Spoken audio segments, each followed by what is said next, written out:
Welcome to the Slop Farm. Enjoy the video.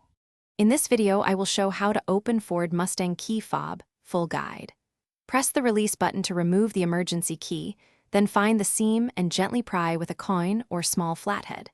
Keep components organized and avoid touching the battery terminals. Note battery orientation before removal and replace with the correct CR2032 cell if needed. Reassemble by aligning tabs and snapping the halves back firmly until you hear a click. In this video, I will show how to open Ford Mustang key fob, full guide.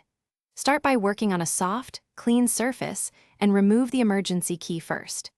Insert a coin into the notch and twist gently to open the seam without bending the plastic. Remove the battery carefully with your fingernail or plastic pry tool. Note the plus side up.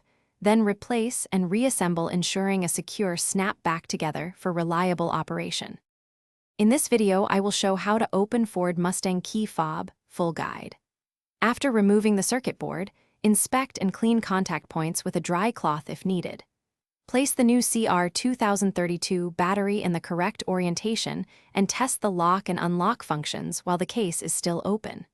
Once confirmed, align the halves, press firmly until they click, and reinsert the emergency key to finish the process. Thanks for watching. Consider subscribing if we helped you today.